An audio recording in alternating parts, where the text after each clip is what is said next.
Representative, you may begin when ready. Thank you, Mr. Chairman, distinguished members of the committee. That is bigger than any committee I think I've seen around here for a while.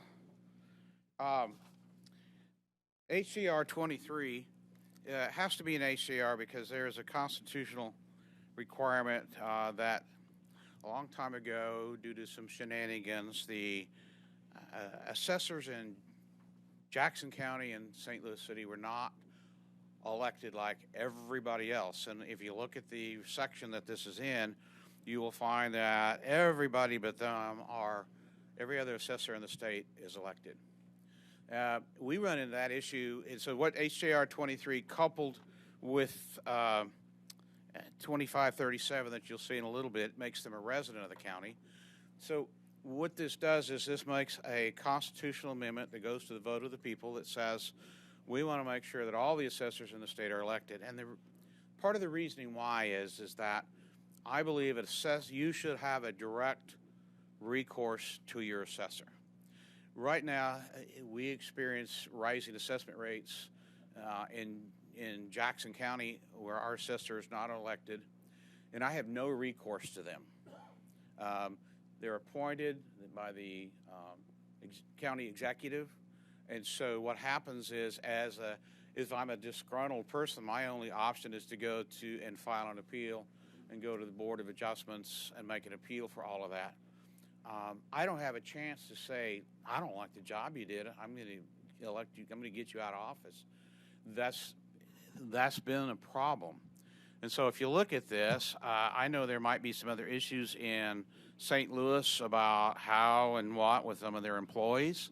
I'm open to how we would fix that too, but I just think that a couple of things. If you're going to be an assessor, you need to be accountable to the people that you're taking the money from. You're assessing them, and that's a direct relationship to your pocketbook. And then the next bill will say, I think you ought to be a resident of that county that you're in, so you're subjected to your own assessment rules. So that's what HGR 123 does. And with that, I'll try to answer any questions. I've got a couple of questions for you. One being what you just mentioned. Most of you may have received a letter from St. Louis, yes. And a couple of the issues that they brought up was what about the current retirement system that we're under with St. Louis County, or I guess the city. Yes, and yes. You mentioned City of St. Louis. You mentioned there may be some things we have to to work out with that. Have you given that any thought? Yes, this is an open discussion. I'm not locked in. I just believe that I think the assessor should be elected. Now, if there's an unintended consequence, we need to look at that and talk to the assessor's office in St. Louis City and say, hey, what is the unintended consequence? How do we go around that? How can we work through that? Do we need to exempt you for a while we work on that? Do we need to make this specific for other charter counties? It doesn't take you long to figure out there's one other charter county that the assessor's not elected in. That's Jackson County. And so I'm open to all of that. I just believe that right now we're not having any recourse directly to the assessor. Before I open it up for other questions for you, I'm just going to reach over you. Is there anyone here from the St. Louis city to testify this evening? Jackie, you're going to? Okay, so maybe some of those questions we'll be able to soft toss them to you. Other questions for the representative at this time? Representative Butts. Thank you, Mr. Chairman. Thank you, Representative. So just to drill down on that a little bit, and when we hear from other testimony, but there are only two places where this is accurate. Yes, sir. Now and I'm a city of St. Louis guy my whole life, right? Born, bred, and still living there. It's one of the things I think our assessor's office, as opposed to Jackson County, because I was on that special taxation committee that all the pushback was from Jackson County. And actually, for once, I've said this before, but just to get it on the record, for once, the city of St. Louis was commended by both the state tax commission and no pushback from any constituents or other parties. So I do think it is important to at least look at them separately. What was the genesis of the the whole need here, right? People are unhappy in Jackson County. Can you address a little bit, and it might be for a witness, but the St. Louis City's charter has had this as a requirement. The assessor is appointed, and it predates, we were asking the current assessor, how long have we done it this way? And it's more than 100 years. That's not a reason to keep it, but it seems to be working, so it would be. And in our case, there is a lot of political pressure to get it right because of the connection from the mayor, appointing the assessor. So is it not that way in Jackson County? I can only give you a personal opinion. Okay. And that is, it's not. And that's why I said I'm not stuck on who, what, where, and how. It's a personal thing for me that I have no recourse where I live with my assessor's office, other than doing through all the appeals.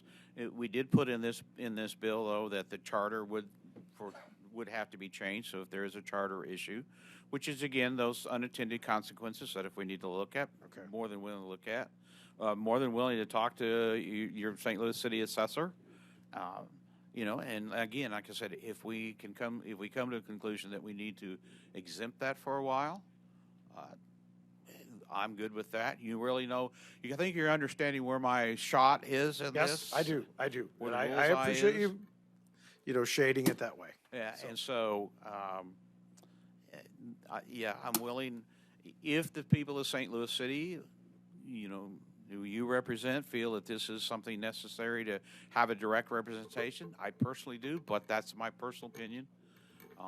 Then, if not, you know where my bullseye is. Absolutely. Okay, thank you for that. Thank you, Mr. Chairman. Other questions of the Representative Shaw? Representative Kidd, it's so nice to see you this Good evening. to see you, sir. Since this HR go on the ballot, and I saw that the summary says $0 to $7 million, but you're not asking that a special election be called for this. No, You just this want is- this to go on the normal election. Normal so- election cycle, yes, sir. So basically, your physical note has all zeros. Would be 0, yes, sir. I mean, it's zeros everywhere. Yes. So, thank you. Well done. Thank you, sir. Anyone else? Representative Sanders. Thank you, Mr. Chair. I'm in Jackson County also, and own a house there with no way to appeal really. This part of the fiscal note, it says Jackson County Election Board has no fiscal impact, but then the county, Jackson County, says these costs, there'll be a negative fiscal impact because an elected assessor would have costs of communication staff, financial, HR that are not provided to appointed staff. Do you have any idea why an appointed staff, I have appointed assessor would have? no idea why they would think that we'd have to have additional staff than what they have now to run the office that they're running now, and why being an appointed position would change that. If they'd like to call me and tell me why, I can't understand why it would I don't say either. an appointed staff would not have any help, but an elected staff would. I can't believe the assessor's office doesn't have staff to run the office that would currently stay in place and be in place. On that large of a county, how could you do it by yourself? And wouldn't there be a scenario like whoever is appointed now could actually run in an election and be the It's same an open assessor? election. I mean, Right. so if this passed, you could, It wouldn't necessarily change who the assessor is, but it changes People get how to they're choose. in that seat. yeah, people get to choose.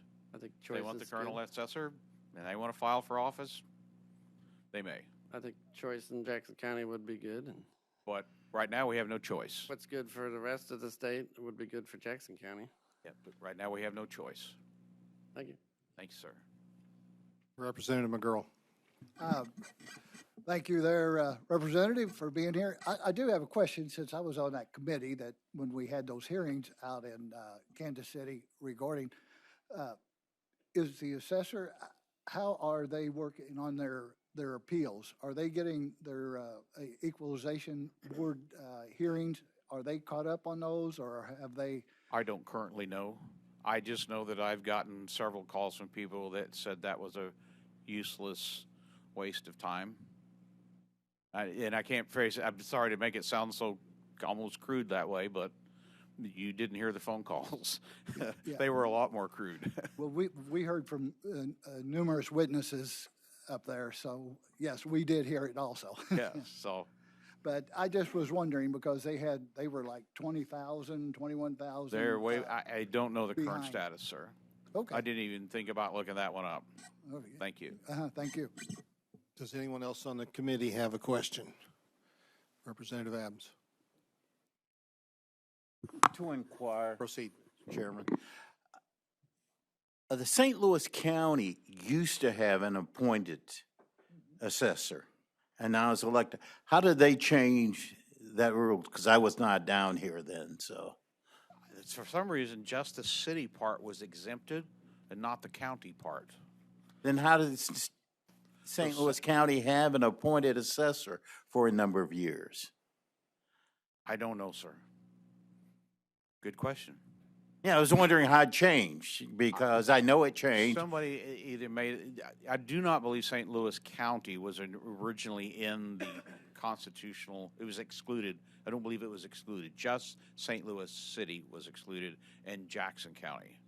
I don't believe St. Louis County was excluded in the original constitutional amendment. So I believe maybe they could do it by charter. I'm right now, I'm just talking off the top of my head. I'll just say it. I don't know. Okay. How's that for a good answer? I get as You got good that as from- any, I You guess. got that from a politician. I don't know. Wow. Hey, can I quote you at that? Yes, you may. I still won't know. Thank you. Representative O'Donnell. Just to respond to the representative's question, I believe that was done internally. I don't believe that was done, the motivation was done internally. Now, it may have come here to actually get approved, but the move was done within the St. Louis County. Mhm, yeah. But I don't remember how it happened. I really don't. I would like to know. Proceed, Back Mr. when, McGraw. back when they were having a problem with St. Louis County drive-by assessments. So what they did is they had a statute that, at that time was supposed to include Jackson County, because we heard and when we was having those hearings, but they had to exclude Jackson County or it wouldn't pass. They couldn't get it passed. It just had to be pertained to St. Louis County. No city of St. Louis, no Jackson County. So it was legislation down? Yes, yes, it's in legislation. Yeah. It was driven from local as opposed to, having a representative just come down here and say, I want to change this because I see a problem. It was kind of a local movement that drove it, and then it had to come here to get passed. Yeah. Okay. Representative Kidd, is there a companion bill over in the Senate, or are you carrying this on your own? I do not have a companion bill in the Senate yet because we were waiting to see Yeah. if, who, what, and where. Fair enough. Any other questions for the representative? Okay, seeing none, thank you very much. Let us now ask if there's anyone here to testify in favor of HJR 1232.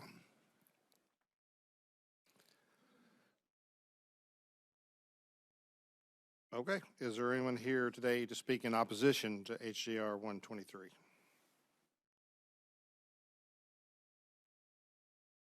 Good evening, Mr. Chairman and members of the committee. My name is Jackie Barget. I'm a registered lobbyist for the city of St. Louis. I actually was not going to testify. I had just spoken to Representative Kidd about this, and I apologize. I just spoke to him right before the hearing about some of the city's concerns. There is a bill on the Senate side that Senator Searpoy has introduced that only pertains to Jackson County, and that would be our preference, to keep this legislation only pertaining to Jackson County as well.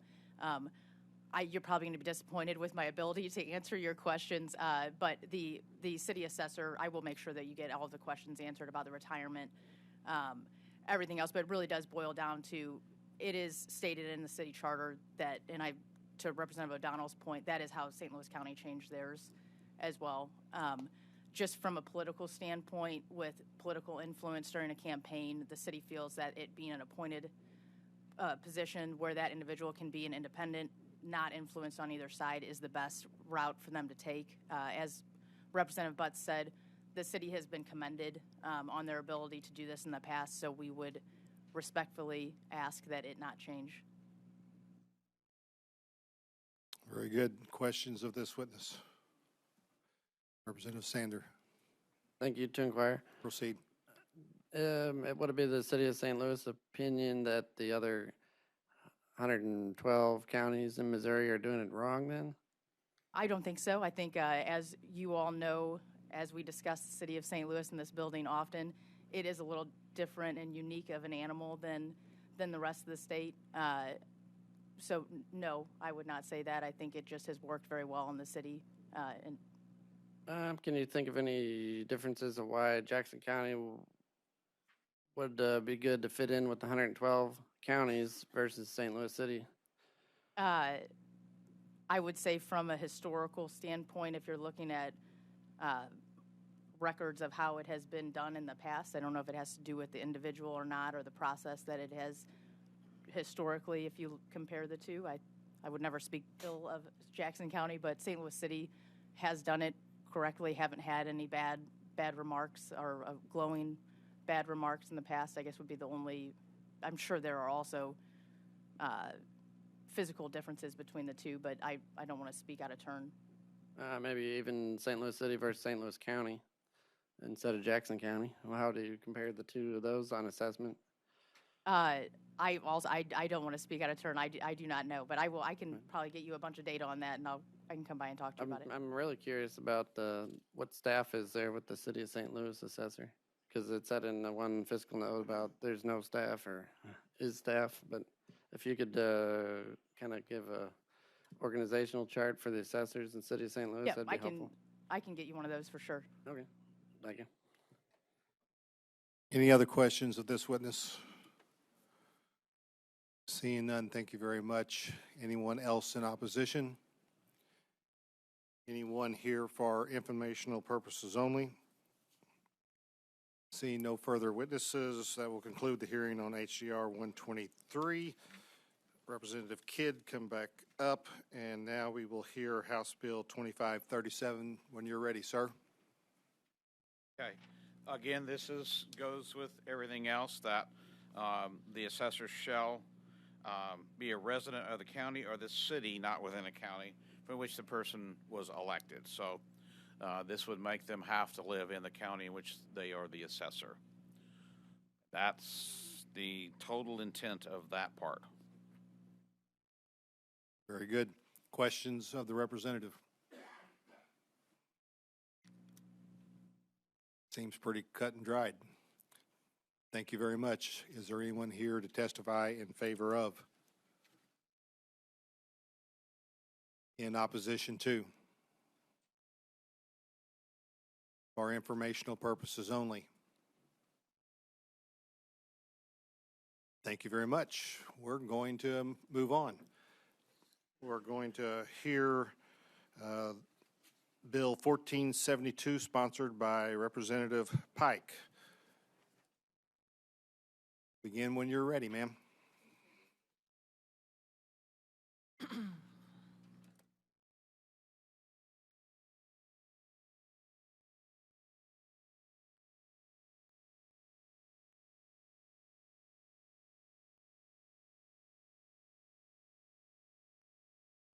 Good afternoon. Thank you, Mr. Chairman and committee, for hearing this bill today. For the record, my name is Patricia Pike, State Representative for District 126, proudly representing Bates and Vernon counties. House Bill 1472 modifies the statute related to offense of money laundering. It replaces the definitions of currency with one for monetary instruments, and it adds definitions for financial transaction and the word transaction. The bill also replaces the term currency transaction with financial transaction and the factors establishing the offense. So how did this bill come about? How am I the one presenting it? As a legislator through the years, I've worked continually on human trafficking issues. And so, thinking about that, I reached out to the Missouri Attorney General's office, the former director of the Human Trafficking Task Force. And I said, what do you need in the form of legislation to fight human trafficking in Missouri? And the answer that came back from her was updating Missouri's definition of currency. She said that was her number one suggestion. Human trafficking transaction and other forms of criminal activity are now often electronic and much more advanced than the physical money transactions that we used to know. So who have I talked with about this bill? I reached out to the Attorney General's office, the Missouri Bankers Association, the Missouri Division of Finance, Missouri Treasurer's office, and I also talked with state legislators and others who deal with that kind of monetary transfer like cryptocurrency. With these groups' input, I actually have ideas for an amendment to add to this bill to define cryptocurrency, to add the term blockchain, and to add language that will cover future transactions that will evolve that we haven't even thought of yet. So I have two letters for you today. One is from the National Council of Jewish Women, who are well known for their work and advocacy in the state for human trafficking. And then the second letter that I have for you, testimony letter, comes from Adam Midden, who works in the human trafficking and cryptocurrency investigation area. And yes, that's a real area, and it's growing. I want to quote something he says in this letter, and I want to mention that it's pretty compelling to read it. He talks about some of the victims and some of the issues that are going on with the way they're purchased in the money transactions. He said, and I quote, "The proposed language will allow law enforcement to more effectively track, catch, and prosecute." I want to thank you for hearing this bill today. I know that I focused on human trafficking, but actually the bill, if you look at it, also touches on terrorism and as a threat or act in Missouri, and also criminal activities. So it's much broader than what I've talked to you today. It has a very small fiscal note, and with that, I think it's a great tool for law enforcement prosecutors in our state, and I would be glad to answer any questions. Thank you. Thank you, Representative, for bringing this forward. Are there any questions from the committee? Representative Owen, proceed. Thank you, Mr. Chairman. Are you going to have some expert witnesses come up and talk? I hope to have some here, yes. Okay. I don't want to start getting in real technical with you, and I thought I'd just wait for them if you had some people. I hope we've reached out and asked them to come, and I haven't had time I see to some check. against the back wall. I was hoping. Yeah, I don't know exactly who I have, and Okay. you know, this is a stretch to learn about all of this for, I think, many of us here, and myself included. I've been working on that definitely, and you know, we need ideas from everyone that's more expert in that for sure. Well, Mr. Chairman, can I make a couple comments? Maybe that might Well, let me induce find out, somebody. is there going to be anyone here to testify in favor of the bill? Okay, Good. all right. All right, then I'll reserve my questions. Other questions from the committee? Seeing none, Representative, thank you again very much. Thank you. And now I will allow anyone in testimony in favor of to come forward, please. Please state your name and hope you filled out a I did. witness form. Thank you. Good afternoon, Mr. Chair and members of the committee. My name is Jennifer Bernstein, and I am from National Council of Jewish Women, St. Louis. You have our letter up there. I just wanted to put our testimony on record that we are in favor of this bill. This is not the normal kind of thing in our wheelhouse, but we have been working on human trafficking for almost a decade now, and this is a big priority issue for us. And we feel like a bill like this will just give one more reason for prosecutors to be able to put traffickers off the street. It's I know it's complicated with the cryptocurrency, but if I'm not mistaken, I don't even think that things like Venmo and things like that are on the statute right now. So that would include that as well. So it would just make it a lot easier for police and for prosecutors to get these people off the street who are harming women, children, and families, to be honest. So thank you, and I will be happy to take any questions. Okay, thank you. Questions of this witness?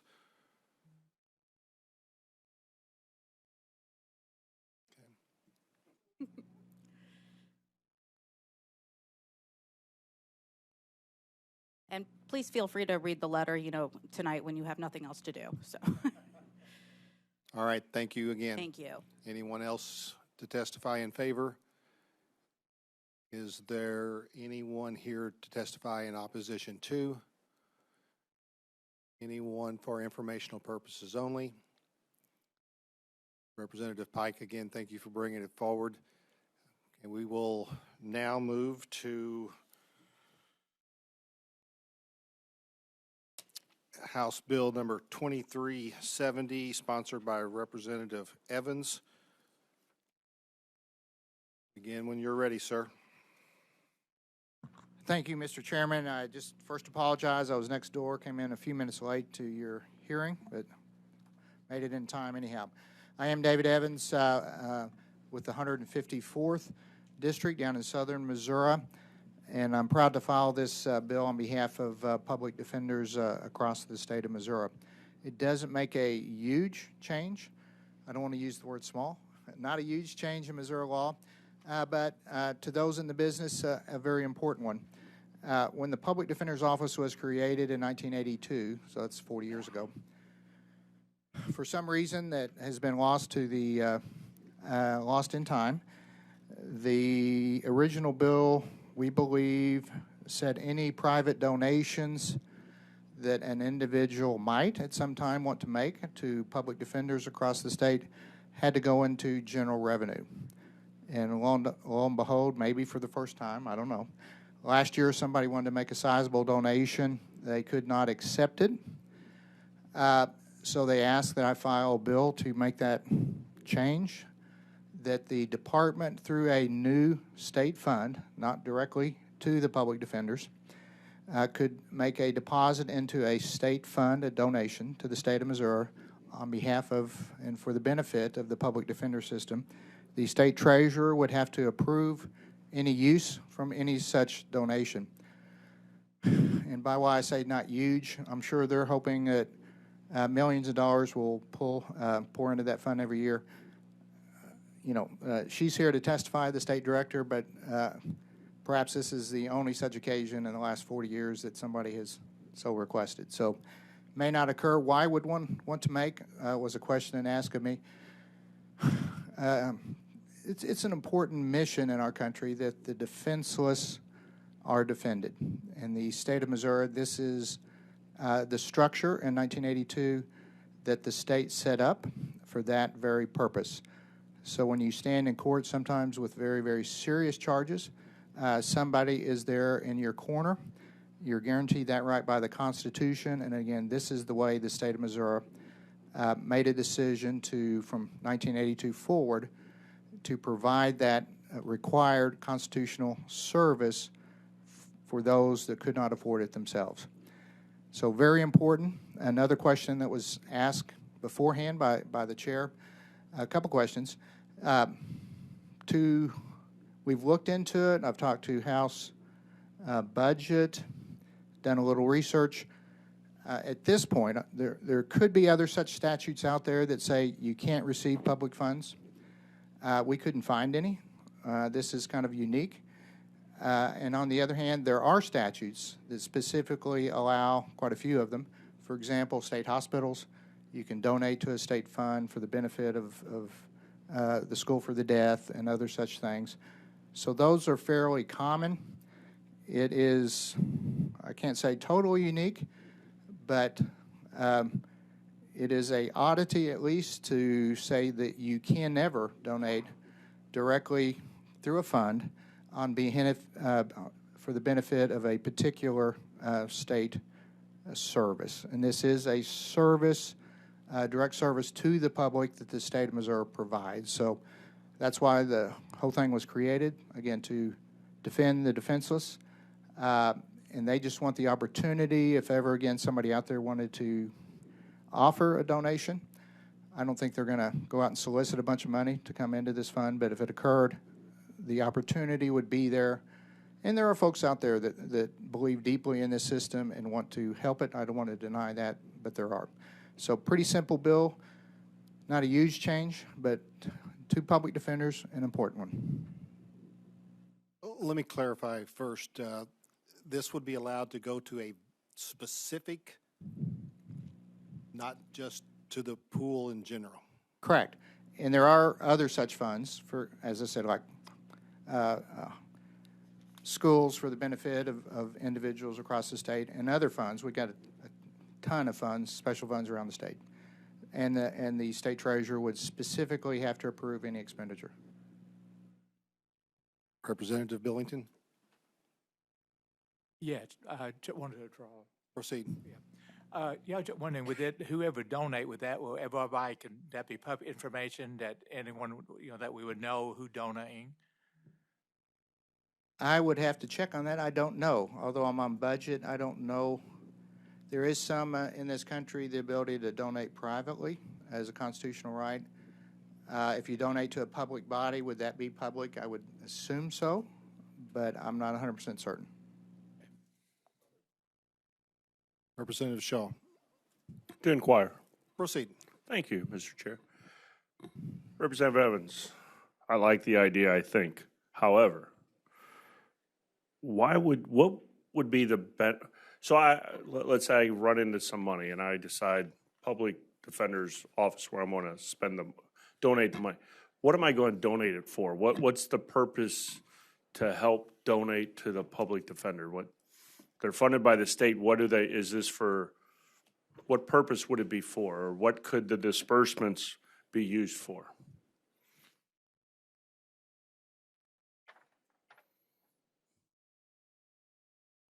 The bill limits it to specifically gifts, donation requests to be used for the purpose of funding local offices of the Office of State Public Defender.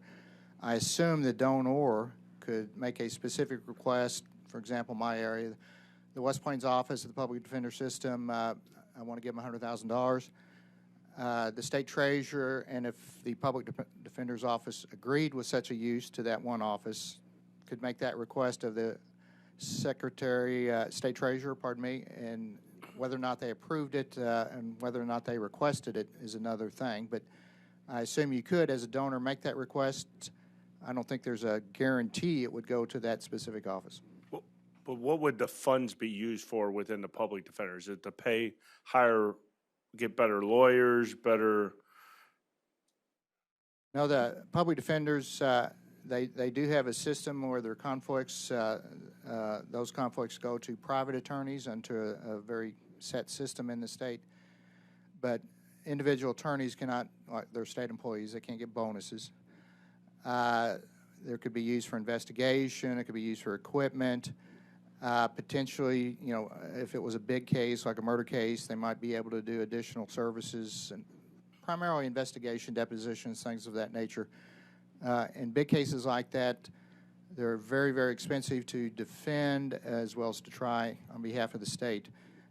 So sure, it could be used for the benefit of a few cases that busted the budget, for example. I've tried capital cases that are takes years and tremendous amounts of expenses to get through the system.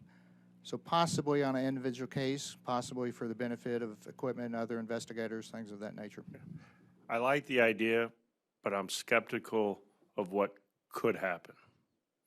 There's a big case that needs a public defender and some billionaire decides he's going to gift salvation to the plaintiff or the accused. I don't know. No, I understand that concern, and quite frankly, you usually hear that on the other side. The public defenders don't have enough money to defend the one person, that a billionaire has a lot more money to defend themselves and buy all the services necessary to get off the hook while the poor person doesn't. So it's kind of a reverse argument, but sure. My love for the courts lately is just overwhelming. So thank you, sir. It's good to hear from you. Representative McGurl, To inquire. Proceed. Thank you. Thank you, Representative Evans. I do have a question. Since we're donating money here, is there any tax benefit to this for making this donation? You would know more than I. Well, I don't see one. That's the reason why I'm asking. I'm not a tax accountant, but I would, if it's a donation to the state of Missouri to a special fund, one would assume that most donations to the state are tax deductible, but I'm not an accountant. Yes, it is. Well, state does fall under 501c3 as government, so it should be deductible, but it doesn't specifically state that. So, yeah, I don't think that I could change in this particular section. It'd have to be a different section to really talk about deductions. Yeah. Thank you. Representative Clemens, Thank you, Mr. Chair. To inquire. proceed. Hello, how are you today? Good. Hey, I've got a couple real quick questions. So right now, public defenders' monies are coming out of GR, correct? They're a subset of the Judiciary Department, yes. Okay, so this designates a new account within the state for the public defender's office. New fund within the state, Right, yes. right. Fund account. I'm not on budget, so. So now we've established this fund, and we're going to accept private contributions. So I'm all good with this. Sounds great. What's to prevent Missouri from playing its shell game like it has with education, for example, where we designate funds for a particular program, and then we strip equal funds back out of that program and put them back into GR. So in other words, we could have a privately funded public defender's office with no increase in budget is what my fear is. I think this bill, absolutely nothing. I appreciate your candor. Thank you. Representative And Butts. it kind of goes back to his, if we had a bunch of billionaires donating tens of millions of dollars, I think the budget would probably do that very thing. Proceed, Representative Butts. Thank you, Mr. Chair. So I had just a few follow-up questions. So, on the surface, I'm going to agree with my colleagues. Obviously, it seems important. Does this happen currently? I mean, are there grants? Are there private donations, whether it's from not-for-profits or just a philanthropic person? Is this happening now? With the Public Defender's Office, I couldn't say for sure. And maybe I know we have a witness. Director is here. I know we have a witness coming up. So. I don't think so. I think this is fairly uncommon, as I said at the beginning. How much the State Hospital for the Deaf gets in their fund, I really don't know. I'm sure there are folks out there that do like government services and want to expand those and might contribute. Right. And I know I'll keep some of my questions for the witness, but I just overall, I'm like, I know we'll drill down just how short the funding is. I actually have a friend who was a young public defender down in the West Plains area a few years back and has had to move on, as someone knows in this room. And big picture, though, I think what hasn't been said is this is an area of state government that, we just grossly underfund public defenders. And to your point, we're insinuating a little bit, is there a billionaire coming to the rescue of some poor guy? I doubt it. As someone that wouldn't need a public defender, thank God I wouldn't. I hope I'm never, needing any defense attorney. Surely you can see how people would say justice sort of is for sale, right?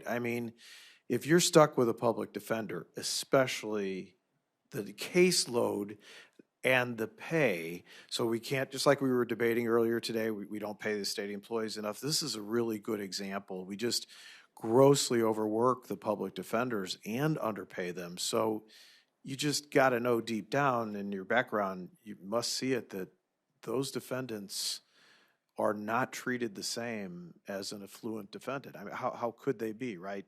And I just think we need to be really on top of just funding for public defenders. It's just one thing where I think there should be a lot of bipartisan support. So I'll save my specific questions on the funding maybe for the witness, but I really appreciate it. Thank you. Yeah, just brief comment.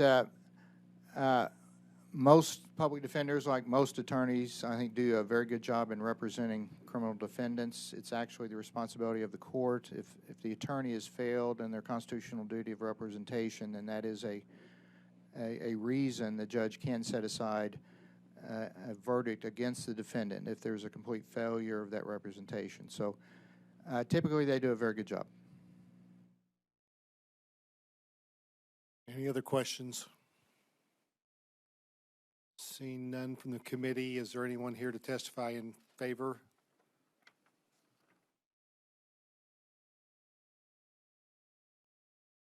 Sure you filled out a witness form and proceed when you are ready, ma'am. Thank you. I'm Mary Fox, the Director of Missouri State Public Defender. Nice to see you all. This is a committee that I don't think I know many of you. Very good questions that you have asked. And this entire, it's on, yes. Want me to get closer? Okay. This entire situation came forward last year where I was very much surprised when I received a phone call from someone who wanted to make a gift to the public defender system of $300,000. And the gift was specific to provide representation to folks who were sitting on a wait list in Boone County waiting for an attorney because of case overload and we didn't have enough attorneys. And they wanted us to use that money to hire private attorneys through our contract process for however many cases we could resolve. Well, I, of course, said yes. The first thing I said was, is that tax deductible? Because I didn't know. So I found out, yes, the donation would be tax deductible because it was to the state of Missouri. And then the second question, I looked at our statute because I'm a lawyer, so I always look at the law first. And what the law said was that if I received a gift, that it had to go to general revenue. So I said to her, I don't know that I can guarantee you that if you make that gift to the public defender, that I can guarantee that it will go to the purpose that you want it to. Now, since then, I've learned about Chapter 33 and the State Institutional Fund and all sorts of things that I didn't realize. But it just was brought to our attention that this was an area that could be changed so that if someone in the future wanted to make a gift, that we could receive it. But I think even more important than gifts, it would also allow us to get grants. We already have a line item in our budget for $625,000 a year to receive federal and other grants. But if it's not federal, we can't receive it under this section. It would have to go into general revenue. So it would fix that problem. And I think the reason that that's important is that there's an Equal Defense Act that is sitting in the United States Congress that if it is passed, we could get quite a bit of funding for Missouri public defender system because it will only go to states where there has been a workload study on public defender workload. And Missouri did that several years ago. So we're one of 7 states, I think, that would qualify for that funding. And my understanding is it could be substantial funding.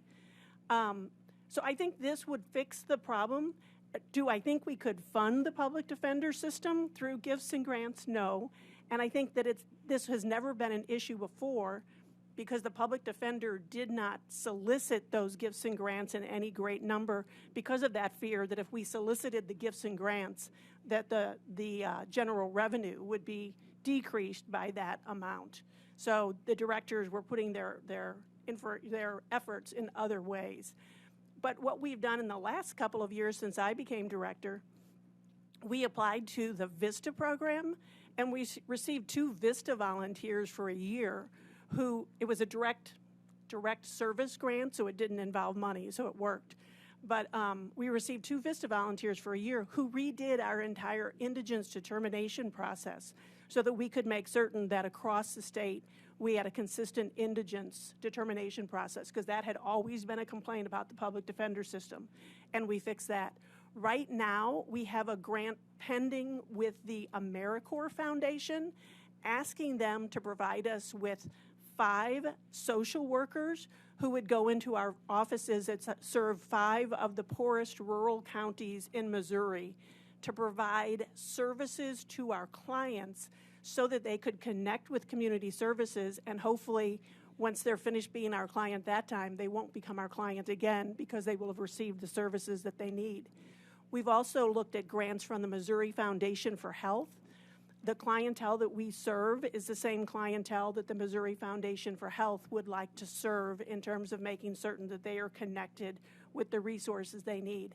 So I don't look at this as a replacement for the legislative funding, but perhaps as a way, like with the social worker program, if we're able to get those services, we could then collect the data and come back to you and say, hey, here's a way to improve our criminal justice system. Or we can find out it doesn't work. So we can use it for those different projects that we think will provide value to our clients and, as a result, value to their communities and to the state. Wow, thank you very much. That helped me a whole lot to kind of, really see what we're trying to do with this bill. Not that you didn't do a great job, Representative Evans. Representative Evans was very kind. I came to him and said, I need somebody to do this, and I don't know how to do that. I've never done a bill before, so this is my first time. You did I'm pretty great. excited. We're going to ask you some questions Yes, if there sir. are any from the committee. Representative Billington, Yeah, may I intro? proceed. I think it right that did it for felony only. Is that true? Do we represent felony only? We represent folks charged with felonies and or misdemeanors that may result in confinement upon conviction. Okay, not anything civil then, by no No, means. sir, no civil cases. We cover what's called post-conviction motions, which the representative was talking about there at the end, that if there's an issue with the attorney's performance, there's a motion that the judge can decide the attorney did not do a good job. That's officially a civil action, but it's within the criminal realm. We're only criminal cases. We don't handle care and protection cases in juvenile court. We handle just criminal cases and juvenile delinquency cases. Right, thank you, I appreciate it. You're welcome. Representative Butts, proceed. Thank you, Mr. Chairman. Thanks for testimony. Yeah, it was really helpful. I think I'm going to just go with Representative Shaw was kind of asking, this fund, you don't really see it that one donor would say, just for this defendant, I want to make this contribution, right? And I think that might be where he was going. So it would just go to this fund, and is it by district or is it for the whole state? Let's start with that. It would go into a fund that would be for the state, but as the bill says, it would come in for a purpose, and we would use it for that purpose. Got it. But I mean, the money would be spread out. I mean, it's not Correct. for one individual, like you just happen to have a rich uncle or something that, If they have a rich uncle, they don't qualify They for the don't public qualify. defender. You're right. Okay, bad example. Are you having, so obviously, are you having turnover problems though, similar, and I know, so I didn't mean to disparage, defense attorneys' work. Far be it from me to do that. But I have heard from public defenders, they just have a caseload that's unmanageable, to be honest. And I think, to be fair, you can't give the right amount of attention when you have too many cases, just too many cases. And you are competing these are all attorneys. So you're competing with everybody else that wants to hire attorneys, right? So can you just give us real quick on that, what you're at on your budget? Let me give you the good news first. The good news is that last session, you all authorized 53 additional attorneys for our trial offices in the state, and that has been a huge help. And they are spread amongst the 33 trial offices. Now, we haven't been able to hire 53 people because of the turnover that is going on. But because we have flexibility in our fund, we're able to use that money that is vacancy savings to contract cases out to private attorneys until we get someone hired. So I'll give you an example of like Carter County is a place where there's only about 3 attorneys in the jurisdiction, and it's not a huge caseload. And our Poplar Bluff office covers it, but we didn't have enough attorneys there to cover it. So we contracted out with an attorney to cover cases there until we can get people hired to take that responsibility on. Great. Thank you very much. I hope it gets through, And we'll take donations. And you'll take donations. Maybe we can add a tax credit to it to boot. Who knows? That'd be great. Thank you. Representative Shaw, To inquire. proceed. Thank you, Mr. Chairman. Thank you for coming, and thank you for staying late in the evening here in our wonderful state capitol, working smoothly as ever today. I guess my concern is I've been on some private organizations, some nonprofits, even a school board, and donations are always great until they're not. Until you've accepted a donation and realized that maybe we shouldn't have taken that one because there's something we didn't know. I'm just concerned, what happens if you take it from somebody that may have had some other reason behind it? Or I'm just concerned because we see that with the county clerks on the election side taking money from Zuckerberg last year. And that's because, and I'm on elections all the time. That's become a big deal this year. The Zuckerberg bucks. Zuckerbucks. I want to make sure I didn't say that wrong. The Zuckerbucks fiasco we have with the county clerks. And I know there's rules in state statute somewhere, I'm sure, that would help you with that. Is that a concern? Is that something we should look at to make sure you have some guidelines? Because I don't want you to have to sit there, take days to figure out whether you should take money from this group or that group or. I'll be honest, I'm a rookie in this field, so I didn't even know about Zuckerbucks. Oh, trust me, there's enough people in this building to tell you all about Zuckerbucks. But I do know, like, Ben and Jerry's is an organization that has provided money to criminal justice initiatives. I really see that this would be more useful in the grant realm than in the gift realm. You know, as I looked at all the statutes for Representative Evans to see if there was anyone else that had this issue, they all had grants and gifts, but it really seemed to focus more on the grants. And I think that as the Department of Justice starts providing public defender grants, I think that's where we'll see the benefit. But if there's rules we should know about before we accept gifts, we'll certainly learn them before we accept anything. Or the Post will help us learn about those. And I'm not so much worried about federal grants coming from the other our federal government. Yeah. I'm more worried about grants from politically sensitive organizations, for or against. And I sound like I'm this guy who's worried about stuff, but yeah, and I'm not. But you know, Yeah. I don't know. I'm concerned. On face, I love it. It's just that there's something. I don't know. I just want to answer. I got several questions, but I'll stop there. So, Representative Clemens. Thank you. To inquire and a brief comment. Proceed. Thank you. So first off, I think that establishment of quid pro quo is something when we're dealing with the exchange of money and influence over how one behaves. And I think that any state or federal or local entity is going to be protected in that their behavior is not guided by the influence of their funding. One hopes. The other thing is, I'd asked that question earlier of the representative about replacement funding, basically, and be it federal grants or, I actually would like to see some sort of protection clause in this legislation that prevents replacement of your regular funding because you got a grant for $100,000. Now you lose $100,000 in regular funding and through the budget process. I would love to see some sort of protection language. I don't know the first thing about how to do that through the budgeting process, but I'm very interested in I'd help sponsor it if necessary. Okay. But We do have a line item for grants with a dollar amount, and it's currently $625. yeah. And we've actually asked for that to be increased by, I think, $500,000, just in case the federal funding becomes available, that it's there. So, I mean, I think it's already, and that's been part of our budget for you're years. satisfied with the protections offered by that line item?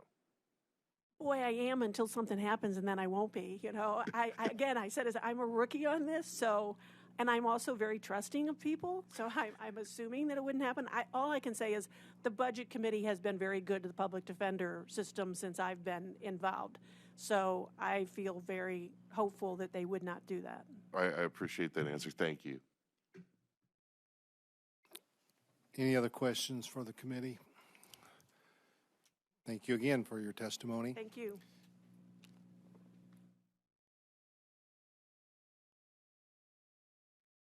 Mr. Chairman, members of the committee, my name is Randy Scherer. I represent the Missouri Association of Criminal Defense Lawyers. And if you could, sir, a little bit closer to the mic for those that are listening I at can't home. get much closer. Maybe Okay. I need to talk louder. I may choke on it. We work very closely with the Public Defender's Office, and obviously we are very interested in the role that they play in the criminal justice system. We have several of the PDs, members of our association. We give them a huge discount on their membership dues, and we also provide a lot of CLE to the members, the lawyers there at a serious discount also. And we love having them involved. It's great working with Mary. She's done a great job. She took a little bit of my thunder because we had a member, and I think she alluded to this. I think we're talking about the same person.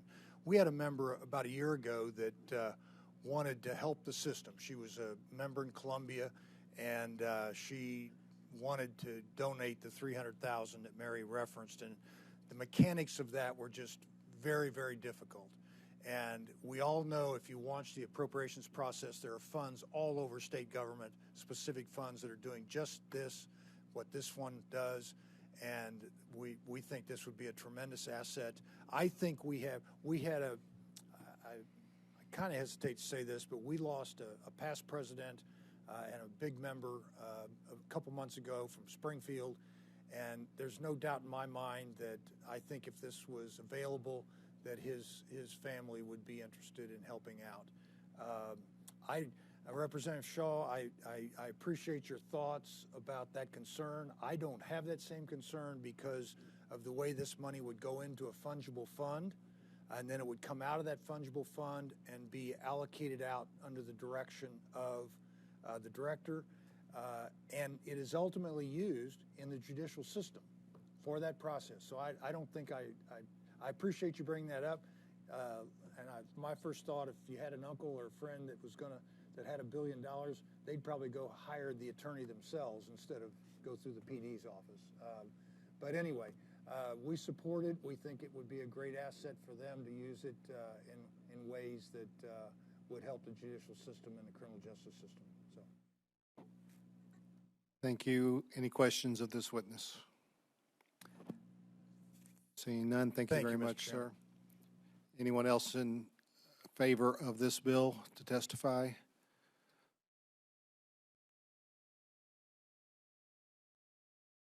Sir, did you fill out a witness form? Online, thank you very much. Okay, anyone here to testify in opposition? Anyone here to testify for informational purposes only?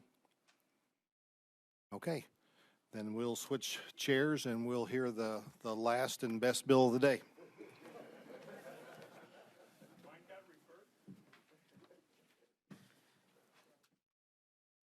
Seeing no further business before the body.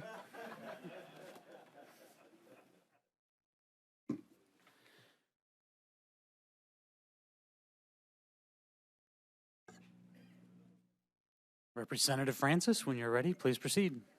Mr. Chairman and the esteemed members of the Financial Institution Committee, for the record, Rick Francis, District 145 in Southeast Missouri.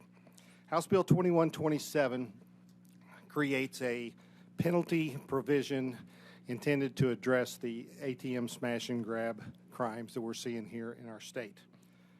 Typically, this involves using a large truck, or in some instances, they've been real creative and they've stolen tow trucks ready to back in and hook up and take away an ATM encasement, and of course they're after the cash that is stored inside of it. These machines are costing anywhere from $30,000 to $80,000, and many of them, hold $40,000. So these type of crimes usually involved organized crime, occur in the middle of the night, and they've got it down to where in 2 to 3 minutes they have picked up the ATM and moved out of town. Over the last 2 years, ATM smash and grabs have increased 1,400%. In 2019, in this state, we had 2, and in 2021, we had 28. And in some instances, these ATMs, they're critical in rural areas where that's probably the only place many hours of the day that they can have access to getting funds. And even if the smash and grab is not successful, many times it's resulted in heavy damage and perhaps even a loss of this machine. So specifically defining these crimes and implementing substantial penalties is intended to deter the criminal activity that we're seeing in the state of Missouri. House Bill 2127 makes it a Class C felony to steal a teller machine and the cash inside it. Further, this bill makes it a Class D felony to damage an ATM machine to the point where it's inoperable. So without these penalty enhancements, I fear that these activities will continue, perhaps even increase. And so for these reasons, I ask that you support House Bill 2127, and we'll be happy to answer any questions you may have. Questions for the sponsor? Representative Clemens. Proceed, gentlemen. Thank you, Mr. Chairman. Thank you, Representative. I actually read your bill pretty thoroughly through. I love the definitions part of it. Really good work there. I got a quick story for you before I do the inquiry, though. I got to tell you this. When I was in college, I was doing my daily routine after I got off of work, and I was headed the cash machine, and it was shut down because there's this white van there, orange cones out, guys in jumpsuits. And so I went to the next cash machine. Turns out all over the news the next morning, these guys parked a white van, put up orange cones, methodically disassembled the ATM. So I know this stuff happens, and I know nowadays they're being pretty aggressive with actually putting a tow truck on something, yanking it out of the ground, running to another vehicle, throwing it in the back of that vehicle and taking off. And you know, good people's money's inside that machine we trusted the bank with. I get it.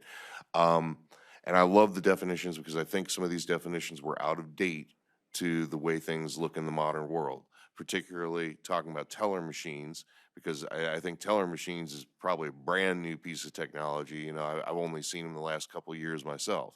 It's different from an ATM. It's an entirely different beast. So I appreciate all of those definitions being added. And I just got to speak philosophically from my point of view, and that's it. The Class C felony for it just being a bank machine, that's the one where we kick up the punishments for the crime. And it's been my experience, and it's been the studies of things that I've seen, that increasing the punishment is not a deterrent to a crime, unfortunately. And I'd love to think that it were. So I wouldn't mind seeing everything the same except for coming down to just leaving the definition of the 25,000 for Class C misdemeanor or Class C felony left alone. Because with destruction of the machine and the cash value inside, we're probably going to hit that anyway. But it feels like a carve out for industry, and I get that.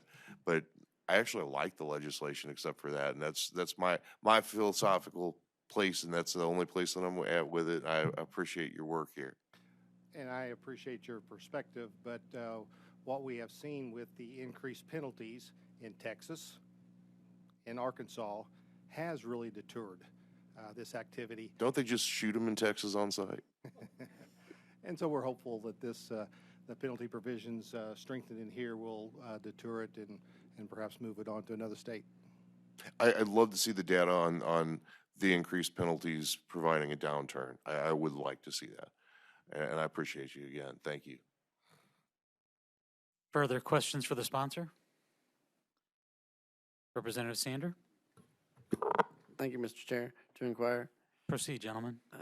This would include the bank money in the ATM and also anybody who comes and deposits money into there. I guess there's a running total if, you know, they started it the day, take some out, people put it in.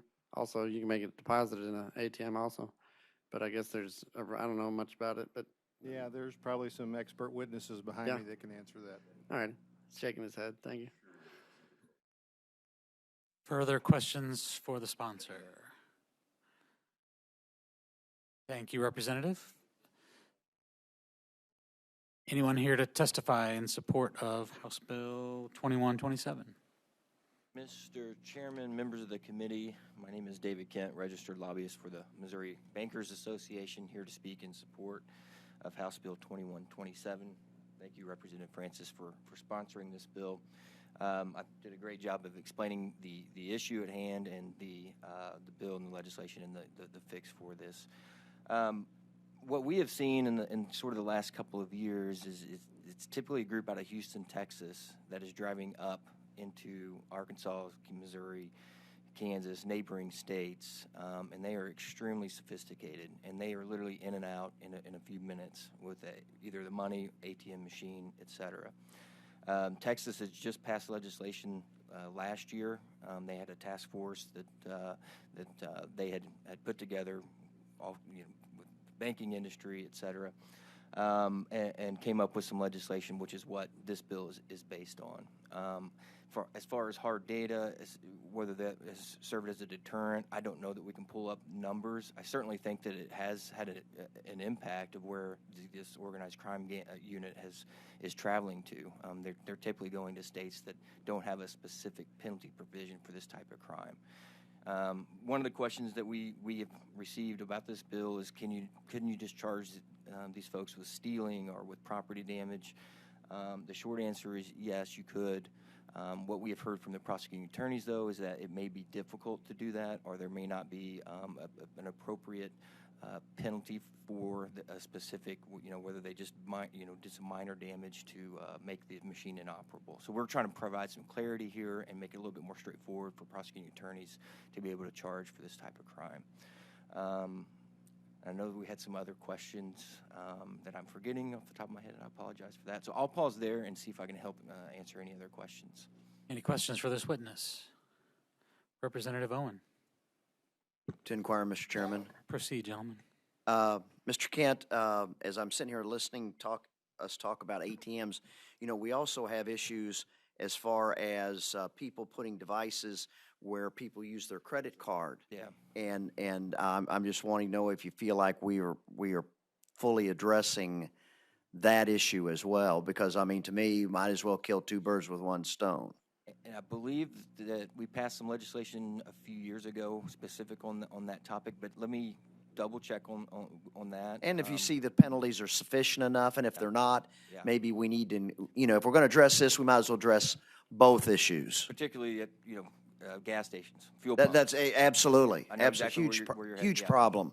Yep. So it just something to put out there. And if your information indicates that maybe we should increase those penalties as well, we might as well address it all. Sure, you bet. Thank you, Mr. Chairman. Further questions? Representative Butts. Proceed, gentlemen. Thank you, Mr. Chairman. Real quick, so I did read through it. I'm was supportive, and I'll echo Representative Clemens' comments.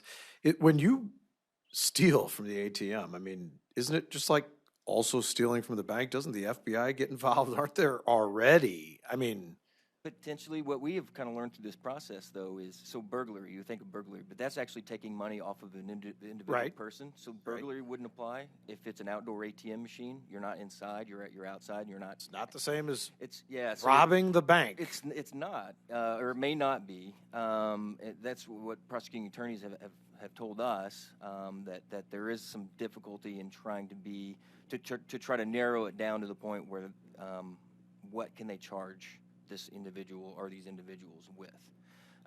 That is what we have heard. Okay, because if I come in with a teller and I got the note and I got a gun, or I fake I have a gun, I get it. Yeah. But how is it any different from, I guess, the old days when you broke in at night and you used some dynamite, you blew up the safe and you took the money? It's the exact Right. same crime there, and for sure the FBI gets involved. And I think that and particularly with the organized crime unit, I think the FBI has been more involved, and I'd be happy to share some articles with you.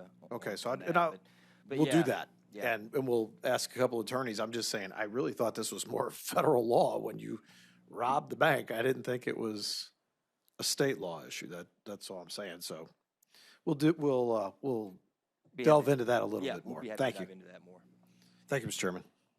Further questions for this witness? Representative Shaw. To inquire, Mr. Chairman. Proceed, gentlemen. Good evening, sir. So to go on Mr. Representative Butts' comments, some of these ATM machines aren't bank-owned. Yeah, well, like They could be inside of the privately owned in a convenience store. convenience stores, exactly So right. it may not be the bank. You're not robbing necessarily the bank. You're robbing a financial service machine, but it's not the bank. I think that's a very fair point. So as I read here, and I was looking through the definition of teller machine, I think we want to make sure that that it does apply to also privately owned, because like you may go to a ball game or something, and those may or may not be owned by the bank. There may be a sign that says they're connected with service X, Y, or Z, Sure. but they're still owned by the operator or the facility. Sure. So, And drafting this language, that was something that we took under consideration, is to include,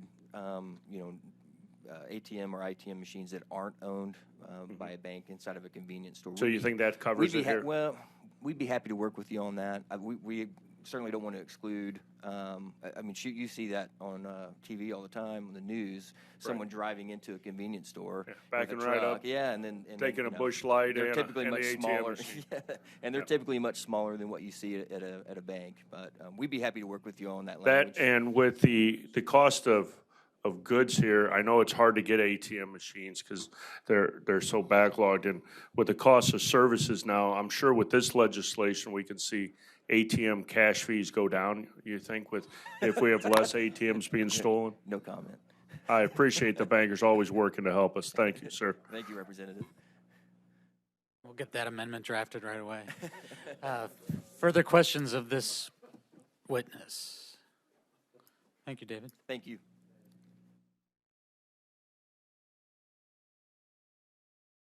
Next witness in support of House Bill 2127. Mr. Chairman, members of the committee, Ian Dunlap with the Heartland Credit Union Association.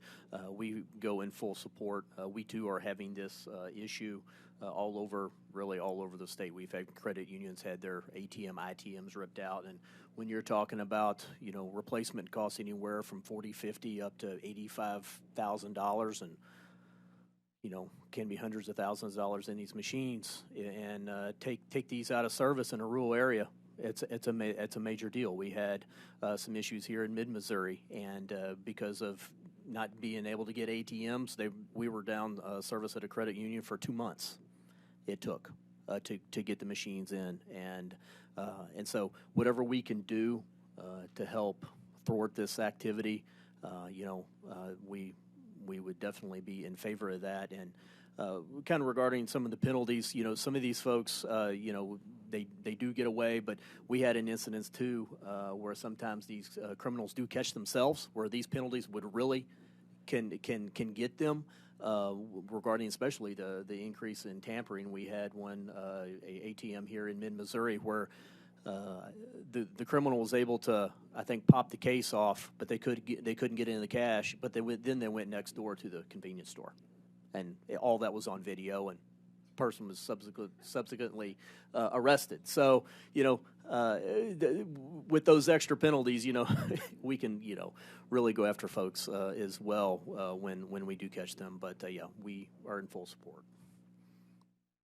Questions for this witness? Seeing none, thank you, Ian. Any further witnesses in support of House Bill 2127? All right, witnesses in opposition to House Bill 2127? Anyone here for informational purposes only? All righty.